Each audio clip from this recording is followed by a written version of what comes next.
People, deluded, I'm back again now. Monday morning. How's Emery not been sacked yet? Now, the dust has settled, people. The dust has settled. It is what it is. He's still going to be in this position. You're hearing allegedly the board are standing by him, and if they believe Emery is the man to take this club forward, then they should stick by him. But personally, people, pardon me, what concerns me is if you look at December to January, if they're standing behind Emery, they've got to really be prepared to die on this sword, because the board totally, it's now time to ask questions of the boardroom. If members in that board or whoever's in charge are not going out there and looking for a trainer coach, which would be my first choice, I don't care if they're known or unknown. I believe we need someone that is skilled with coaching, with implementing the style of play, with improving individual players and whatnot, whether they're mid-20s and it doesn't feel like there's any use for them in the squad. Like, it's a crap example and Spurs haven't been good. But Sissoko was okay at Newcastle. Since he joined Spurs, he was crap. And like, let's say the last season and a half, there's been a little niche found for him, a little role there sort of thing for him to do. We need a manager who can get a couple of them sort of things there. We obviously need someone that can get our attacking players on the same page. And for me, what's even more important is as to why we need a trainer coach. Let me go up, people. I've got my notes somewhere. Arsenal love to rebuild sides, and we're going to have to rebuild the side again, people. Obviously, 2011, 2012, we had the failed British core project. Kieran Gibbs, Aaron Ramsey, Jack Wilshere, Alex Oxlade-Chamberlain. They've all had successful careers. They all won FA Cup here. Ox is on the verge of potentially winning a Premier League medal to go with his Champions League medal. I know he didn't feature in it. But it failed. It was a failed project, people. We did not get the fruits of our labour. It failed. Another project for me would be the Santi Cazorla, Alexis Sanchez and Mesut Ozil. You saw Santi come in one year. You saw Ozil come in the next one. You saw Alexis. We failed. We're not here to speak about the individual players, but we failed to supplement that quality when these players were in their relative prime of their careers with addressing the necessary areas. And now we find ourselves in another project in which the squad has been barren for years. It's been bottle of the barrel quality for years.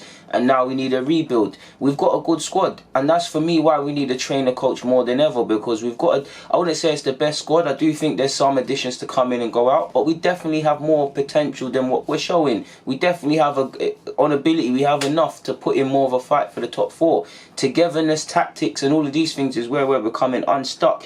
And if you look at the Arsenal squad, people, whether you believe they're key players or not, Luiz and Socrates, they've featured fairly heavily this season. They're in their 30s, people, pressing on.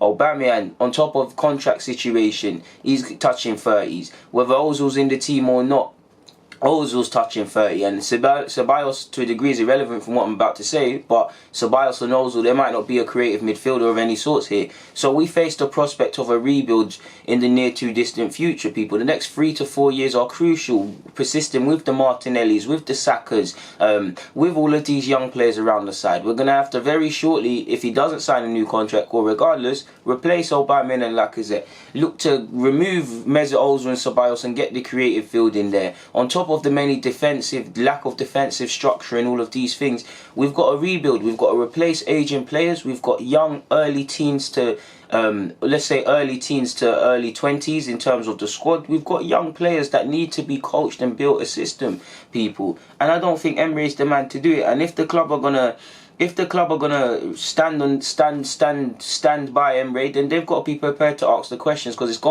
gone past Emery now. I would love to go on a winning run of games and then the sentiment and the mood changes to a degree. But I believe even if Emery gets top 4 and wins Europa League, he should leave, because he's not the man to take this forward. He's shown he's the man to kind of. What he kind of done is he fizzled out some players and whatnot, but we need someone that can take us to that next level, or just have a bit more togetherness. Emery's not that, and I know we're not together because the fans, the players, and the club generally are not singing from the same hymn sheet. And for me, what Emery's failed to introduce, beyond the obvious defensive structure and away record, improving that to a blind man, because Stevie Wonder could have seen we need to improve that. He's failed to get these players over this mental hurdle, and whether that's, he's described himself as a coward in his playing days, so whether that's what's that in my eye? Whether that's filtering into the players, I don't know. But players are going in. We're going into games on top of Leicester being in form, being in our poor away form. It's raining. All the conditions are against Arsenal. On top of all of that, we're going into games knowing that Spurs drop points, knowing United are playing later or whatever time it was, knowing Chelsea won. We're going into games knowing the ramifications of if we fail to win or if we draw people, and what we could do if we win. We're going into games and choking, and it doesn't matter if you're fighting relegation, challenging for the league title or what. If you can't handle these things, you can't do anything in the Premier League, and a lot of these players can't see that. And we've had 2 different managers now. Some of the players need to go, but Emery's not the guy to inspire these players in terms of thinking. He's clearly not. He's not. We've not improved for people. It's not being significant. So for me, I say forget Emery. The board must be questioned, because I believe his name is James Ollie. He tweeted that Leicester also acknowledged to be the more settled side at present, and encouragement is taken from the game plan which kept Arsenal in a relative contest for 68 minutes prior to Jamie Vardy's goal. There is acknowledgement at Arsenal that Leicester are an extremely strong side, especially at home, and the top brass think Emery's side showed clear signs of an improved performance. It encouraged their view that Arsenal are on the right path, and I mean that is incredibly scary, people. Arsenal do not want to go down the route taken by Man United following Sir Alex Ferguson's departure. They do not want to go through a series of coaches and end up with a disjointed squad which has been expensively assembled by several different figures. Now, no disrespect to Man United, but Arsenal, we're not that. We haven't got the money to pour things. We've got a squad. We've got young players now. They've been sourced from abroad or here. There's a group of players. What we need to do now is not make it... Even if we take our time, it's still not going to... There's no guarantees in football. But what we need to do right now is have a strategic approach. The board need to be having informal meetings and dinners with prospective targets, potentially give Ljungberg the job to the end of the season, let us all pull together in the right direction and get the next appointment right. Because for me, people, I've tried very hard not to want to write off this season. We're in November, people. There's still a lot of games to be played. There's over 20 games. On paper, there's still top 4 to play with. This is why I keep saying in all my vids, I hope Emery turns it around, and I look back in these vids in May and I think DGU is tweaking. But by the same logic, why I'm giving it up on top 4 myself personally, the players don't want it, people. The players don't want it. Like last season, the only reason we're not going to get top 4 is not because sides are glaringly better than us. It's because we have been poor. The only side you could say out of us, Chelsea, Spurs and United, that looks a head and shoulders above everybody is Chelsea to a fair degree. And have they been perfect? You would say no. But they're together. They're galvanised. They're going into games. They want top 4. What? Them and Leicester could even mathematically challenge for the league right about now, as whether you think it's realistic or not. We haven't got no togetherness. We've got no bottle in the sense of, like I gave the example, when other teams are playing, we know what we need to do. We're failing to do that. We're failing to show the significant improvements, whether that's systemic or how we got tactically. Just learning from the same mistake, from the same mistakes we're making. We're not seeing none of this, and more importantly, we're not pulling in the same direction. So if the players don't want top 4, regardless of whatever they say, why should the fans believe it? So for me, I've given up on the top 4. I'm screaming Arsenal out of the race. Let's just use this to train up some of these young players, give Ljungberg some experience and get the next appointment right, people, because in pre-season 2020, I want to see a system, people. I want to see us. I don't expect it to be perfect, but whoever that manager is, hopefully it's not Emery. There's a system that we can look at and say, okay, we're not perfect, but okay, pre-season we cut some slack, we can see it. Let's review this two months down the line, 6 months down the line, etc. Let's do that, man, because we've got to rebuild this side's got to be rebuilt. The next 3-4 years is crucial, and Arsenal aren't going to do anything of significance in these years. Arsenal love a rebuild, so we might as well just rebuild it. For me, it's concerning from the board if they think there's encouragement. Yes, there's been 2 games where I can say I've seen a game plan. I can say Liverpool away and Leicester away, where there was some sort of, you can tell the boys worked on something on the training ground. But it seems to be all thinking about these teams, and it's like Emery doesn't understand. You don't have the players to be able to frustrate teams and see out leads and things like that. And you just can't go in the Premier League in any game with an overly defeative attitude. He's shown he's not the manager, so we need to look at the board. I hear what they're saying about Sir Alex Ferguson and what United have been doing. I don't want us to be hiring and firing and whatnot, people. And that's why I'm screaming with the names that are now being linked with the job following the latest defeat. I don't want a knee-jerk reaction. Just because I don't want Emery as my manager, it doesn't mean I just want us to bring in everyone and anyone that's got any sort of accomplishment attached to their name on Wikipedia in terms of their managerial honours. We should get in. We need to be strategic, people. If we get a trainer, coach, someone that implements a way of playing, someone that can improve and work with young players, someone that has clear ideas and is very clear with the communication to young players, then we can move forward with it, because that's what we need, people. Like I said, we're gonna have to rebuild this side, people, or already.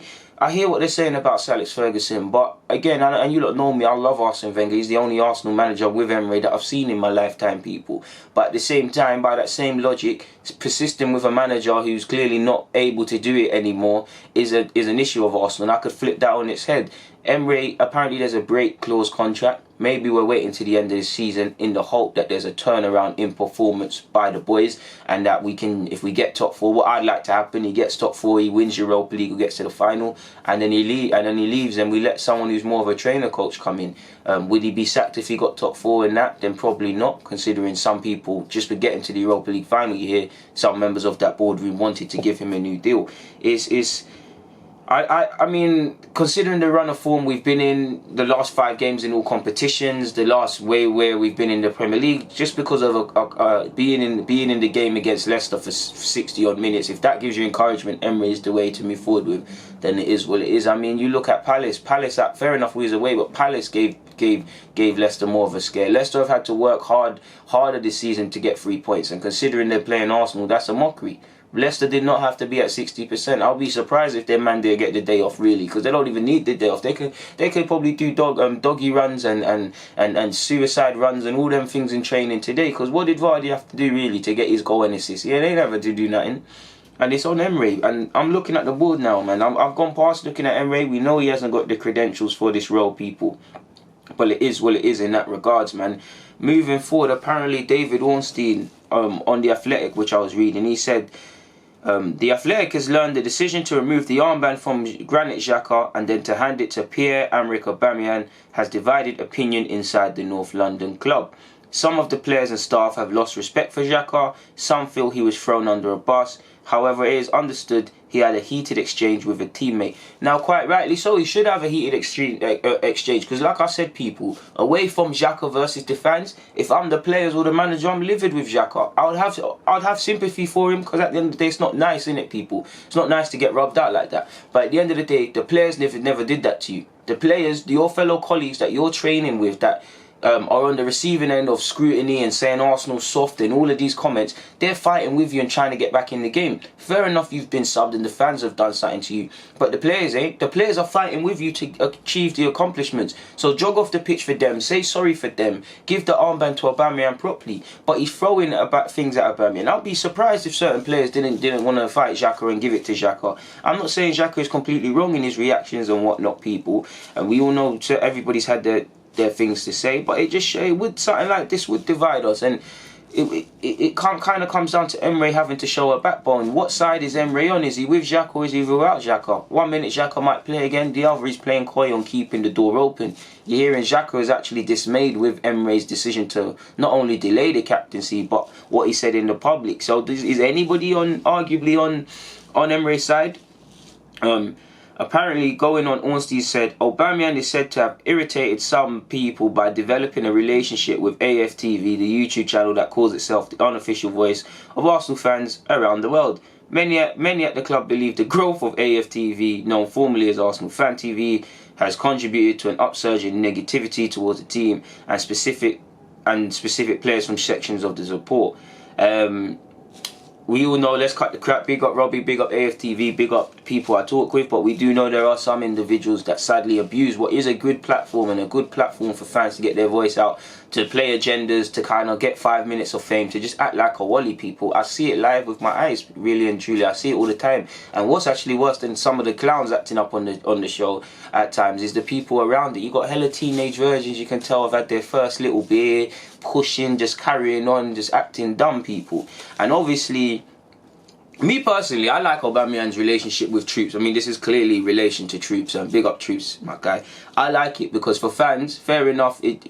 Obviously, I can see it from the club's perspective and what they're saying. It doesn't look good. They could say Aubameyang this and that, but I like it because first and foremost, it shows that fans and players have a real connection. Aubameyang is one of the few, just on top of doing his job, seems like one of the few players that fans don't really have any ill feelings towards, and we gravitate towards him. And he seems very much in touch. So I like that, people. You couldn't do that 10 years ago. And I saw some journalists critiquing AFTV. The journalists are a completely different entity because they're just mad that fans on YouTube are getting a voice now. Obviously, AFTV has developed a bit of a reputation with that, with Arsenal losing games and whatnot. I don't necessarily agree with it, but we have to call a spade a spade. Obviously for me, it's great to see Aubameyang and Troops, but from the club's perspective, you can see how it opens it because of. Obviously, Troops is very passionate about some of his opinions and has been in the past, and maybe he's upset certain fans of certain members of the Arsenal's top brass, and they will have this weird correlation that this will rub off on Aubameyang, which is nonsense, but it is what it is. And I mean, to be fair, I see that as even more reason for Aubameyang to be captain, not just AFTV, but Aubameyang's clearly in touch with the fans. On top of that, he's a very hungry professional. On top of that, he was called arrogant and all of these things, and people were looking to his flashy cars when he came to the club. His flashy cars have been irrelevant because he's scoring goals. He's shown himself to have a lot of humility. And in terms of being a captain, I don't necessarily agree with strikers being captain, but Aubameyang deserves it. He's clearly favoured in the dressing room and he does his thing. I like personally how not just Aubameyang but Lacazette, even Emile Smith-Rowe, they seem very in touch with the fans and whatnot, people. And you can't always say that's the case for Arsenal. We all know, yeah, man, we all know that people tune into AFTV when Arsenal lose and run bants and whatnot. And it's good for Robbie because it's one of the best football, if not the best YouTube platform out there. In my opinion, it's the biggest. I mean, Robbie's achieved a lot in that career, but there's also people that have this opinion that when Arsenal lose, AFTV get a surge in results and whatnot. And I think from speaking to Robbie personally, one thing he's very prideful on is not lying about things. Like, if fans are vexed, they're vexed. If they're happy, they're happy. And to be honest, that's what we like. We like to see real. Again, you do get clowns on all platforms that use it to play up to things. Like, for me, the biggest clown was that guy, man, that was chatting nonsense about Joe Willock one time. You get guys like that, but it is what it is. Everybody deserves a voice. So I don't necessarily agree with that. Obviously, I will say with the players though, when you see Aubameyang liking tweets, when you see Lacazette liking AFTV tweets or posts on Instagram, you've got to be a bit smart. I'm not saying you can't agree with it, and I'm not saying, I mean, it's nice, it is a bit funny at times, but you've got to be a bit smart because it creates conversation. Do you lot remember when Ox did it against Wenger? It creates conversation, and I don't think these things are done on purpose. I think Aubameyang is literally liking these things because this happened too many times to be a mistake or be a media team or whatever, but we've got to be a bit smarter as a team in them situations, people. So it is what it is, man. I don't think it's a problem, man, because at the end of the day, I like to see the relationship with fans. It's nice to see. Aubameyang's a very relatable footballer. At the end of the day, you could flip that on his head and say it's a positive. It's a positive, man, because you obviously hear Troops with Obama blood clot Young and things like that. That, you know, that can gas players and stuff. So it's a push and pull. For me, I do believe YouTube or fans in general should be able to get a voice because. Again, I would love to be on not AFTV, sorry, shout to them, but I would love to be on Arsenal's official YouTube channel. But if I was to go on it, people, you would have to hit, whether I'd want to or not, I wouldn't change how I speak, but I wouldn't be able to be as free with it. And I do believe that's the case at Arsenal. I'm not going to lie, I think it's a bit hush-hush. When you're in, it's a bit hush-hush, let's pretend sort of thing. They don't necessarily like to talk about the real cool spades to spade and whatnot. It's a bit like a dictatorship of sorts. But it is what it is, man. The statistics are very damning as well.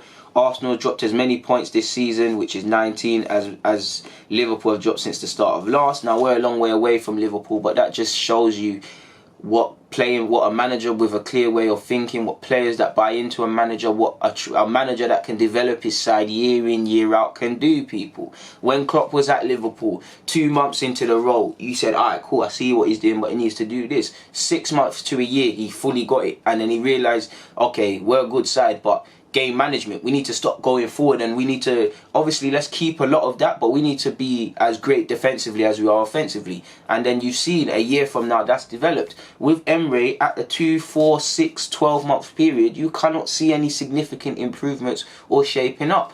And that's on Emery, people. And I've actually had enough of it. I want Emery to turn it around. I badly want him to be the manager to get us back into the top 4. But I believe in calling a spade, people.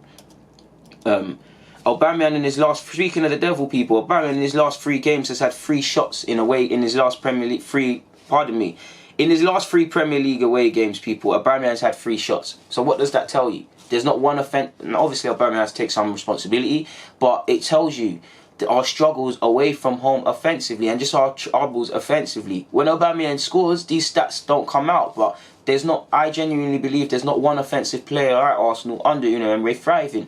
Aubameyang is scoring goals, but is he playing as good as he could be if we had a system where everybody gelled? I think he could be people. If Aubameyang's got however many league goals he's got now, think about how much more he could have got last season and now if we played to people's strengths and whatnot. Arsenal have averaged 55% possession this season, lower than any other season analysed. We've obviously got 1 win in 5. We've allowed an average of 16 shots on our goal per game. This is per game this season, which puts this as the worst of any season since Opta started collecting stats. It's a 38 increase over the worst season under Arsene Wenger. It is a ridiculous one, people. We've got Arsenal's record of 17 points and -1 goal difference is their worst start to the top flight season after 12 games since 1982-83, which just tells you everything you need to know, people. And apparently the club has sympathy over Emery, over the difficulties we faced this season, and it spoke about the carjacking of Mesut Ozil and Sead Kolasinac, and it also spoke about Koscielny forcing his move. Now, for me, I don't have sympathy for that. I'm sorry, I have sympathy for the incidences, and I have sympathy for how these can be irritating as a manager. Obviously, I have sympathy with the mental effects of the incident that surrounded Ozil and Kolasinac. But regards to Emery, it's irrelevant. Of course, it's unneeded talking points in post and pre-game conferences, but you've got a squad. Now, fair enough, Kolasinac, we missed him and whatnot, but you've got a squad to be able to deal with it. He was freezing out Ozil, so you should be able to use him either way. Koscielny, fair enough, he's your captain, and he did that. And I know you said he will still be the captain, but if you brought in David Luiz, Socrates and Koscielny and you're relying on these players to take you long-term anywhere, then you're going to have issues, people. Koscielny's put his body through a lot of pain for Arsenal, and he's paying the effects. He would not be able to do that this season. I think he got injured playing for Bordeaux as well. And when I actually watched Bordeaux, he looks off the pace of it. He's clearly wanted to leave, and Arsenal were playing chicken and whatnot. And to be honest, Koscielny shouldn't be a main part. If he stayed, he shouldn't be a main featured part of your side. So that's 2 out of these 3 players. Tierney was injured, so Kolasinac was going to play because Monreal dipped. This is excuses. These are not like these happen. All managers have issues with players. All managers have to deal with things that it's not really under their control. We've got a big enough squad to deal with it. I don't see why there's sympathy or how that plays any relevance to how we've been this season. It just sounds rather clownish, really and truly, people. It's a bit of a joke thing, and it tells you everything you need to know about the top brass at this club. They said be excited. It's time to start looking at these things, people. It's getting ridiculous. You've got Leno with 49 saves, people, highest in the Premier League. It's ridiculous. It really is ridiculous, people. Because if they're sticking by Emery, then Emery and these players need to pull through because they've got the most testing period, people. If they're sticking by him in this period, rather than if we write off the season, let Lombard get it and focus this season on implementing a style of play and bringing in a long-term coach, then the results might not be so bad. But if you genuinely believe top 4 is still there for the taking and Emery is the man for it, then you just got to look at the next run of games, man. You've got Southampton in no particular order, people. You've got Southampton, you've got Norwich away, who gave a good game against Chelsea for Chelsea to win, and obviously City, they beat City. You've got Brighton at home, you've got West Ham away, you've got Manchester City, you've got Everton away, you've got Bournemouth, you've got Chelsea away. This is all from December to January, people. United at home, remember what happened against United? You've got Crystal Crystal Palace early January away from home, a place we haven't travelled to recently under Emery. So this is not spelling like it's going to be positive for us. So if these players and the manager really want to get top 4, they need to show it to the fans, because this is the most difficult period. I was screaming we can get top 4 because it was there for the taking. But the togetherness, the consistency, the galvanisation and the systemic issues are still underlying factors. So if the play, for me anyways, as an Arsenal fan, I'll always support my team. I'll always be confident. But I've given up on top 4. The players need to show it to me.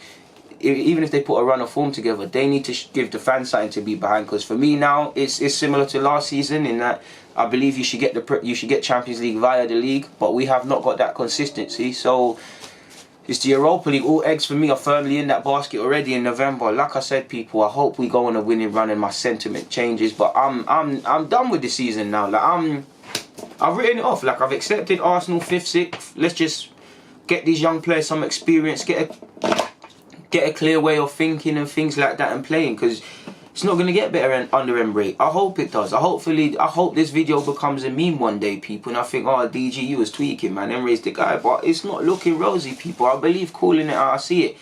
And I believe there's not one reason, or if there is one reason to keep Emery, it's only because there's no replacement that's going to come in tomorrow. Like, that's it. There's not one reason, one single thing Emery has shown to keep hold of this job.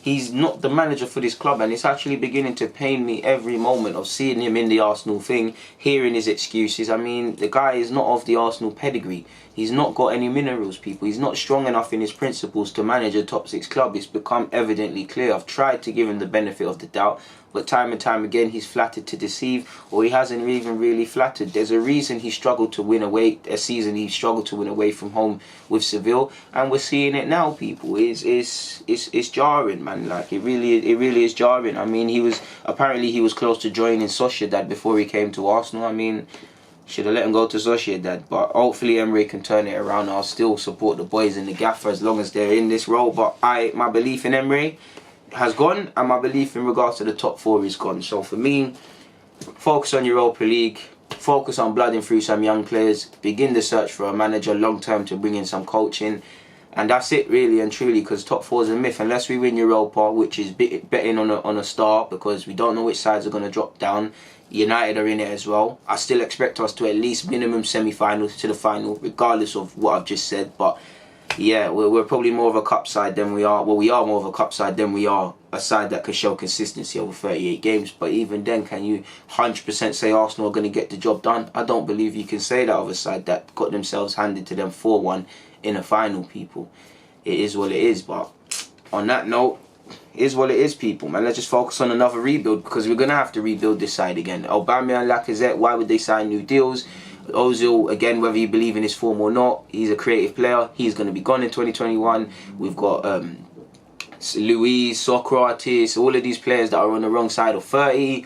We've got Saliba and Holding, 2 members you'd think would make up the defence. You've got Tierney, you've got Leno, you've got Pepe, who's early 20s. You've got a couple teenagers. There's people that we've never needed a trainer, coach, or someone that can actually coach and improve and implement systems more than now. It's not a case of individuals. We need someone like that, and I believe we've got to take our time, and that's why I'm saying give it to Longberg for a year. If he shows his ting, or to the end of the season, if he shows his ting and he can do this, then why not? If not, begin that search. I don't care if they're a known manager or an unknown manager from bloody Siberia, as long as they're strong in their principles and we've passed the background checks and we've done real due diligence, then cool, people. Because again, I don't want to scream we should have got Arteta, because if we got Arteta and he was out of his depth, people be screaming we should have got Emery. But at the end of the day, when you look at it from another point, employing Wenger was different because he had more experience than Arteta. But in the same way, Arsenal showed bravery, and those of you that are old enough probably knew who Arsenal was linked with more so than me, because I weren't about at the time reading papers. But the bravery Arsenal displayed to bring Wenger when there was probably other targets that they might have well known, I think we didn't show that with Emery. Of course, Emery had credentials, Europa League, worked under the similar circumstances, significantly more experienced than Arteta and other people, gave the dossier and the reports and all of these things. Of course, he's going to give you more confidence. But for me, a part of me does wonder, the bravery he showed to bring Wenger at that time, because of the lack of bravery, and we went with the safer option for Emery and didn't go for Arteta, did it cost us, people? Is what I'm getting at. Now, again, like I said, it's easy to say that if Arteta came and he flopped and Emery was wherever, we would have been saying, oh, there was a manager with 3 Europa Leagues and this and that. He's worked under the system before, under the title of head coach, and we never brought him in. So it's never one side to these things, people. But it is what it is, man. On that note, I'm going to keep it moving, man. People, it's been a pleasure. Deluded, I'm out.